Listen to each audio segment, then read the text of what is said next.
My name is Dr. Anthony Levatino. I'm a practicing obstetrician-gynecologist and I've performed over 1,200 abortions.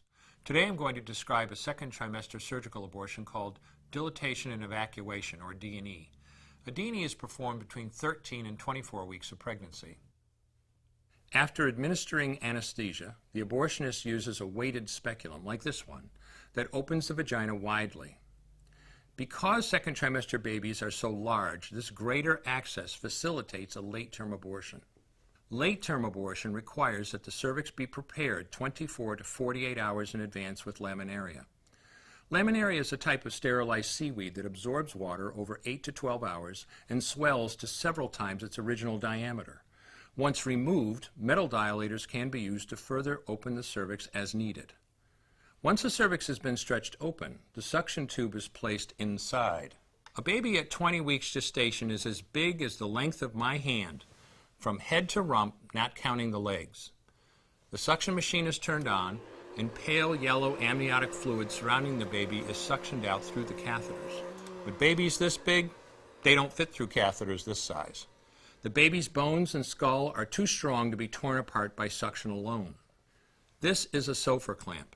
A Sofer clamp is made of stainless steel. It's about 13 inches long. The business end is about 2.5 inches long and 1/2 inch wide, and there are rows of sharp teeth. This is a grasping instrument. When it gets a hold of something, it does not let go. The abortionist uses this clamp to grasp an arm or leg.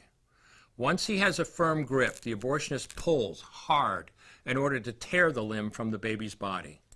One by one, the rest of the limbs are removed, along with the intestines, the spine, and the heart and lungs. Usually the most difficult part of the procedure is extracting the baby's head, which is about the size of a large plum at 20 weeks. The head is grasped and crushed. The abortionist knows he has crushed the skull when a white substance comes out of the cervix. This was the baby's brains. The abortionist then removes skull pieces. He removes the placenta and any leftover parts of the baby with a curette, scraping the lining of the uterus for any remaining tissue. The abortionist then collects the baby parts and reassembles them to make sure that there are 2 arms, 2 legs, and all the pieces. Once all the parts have been accounted for, the abortion is complete. For the woman, this procedure carries a significant risk of major complications, including perforation or laceration of the uterus or cervix, with possible damage to the bowel, bladder, and other maternal organs. Infection and hemorrhage can also occur, which can even lead to death. Future pregnancies are also at greater risk for loss or premature delivery due to abortion-related trauma and injury to the cervix. As I mentioned at the beginning, I'm Dr. Anthony Levatino, and in the early part of my career as an OBGYN, I performed over 1,200 abortions. One day, after completing one of those abortions, I looked at the remains of a preborn child whose life I had ended, and all I could see was someone's son or daughter.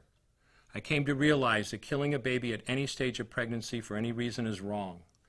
I want you to know today, no matter where you're at or what you've done, you can change. Make a decision today to protect the preborn. Thank you for your time. I will no longer do any more abortions.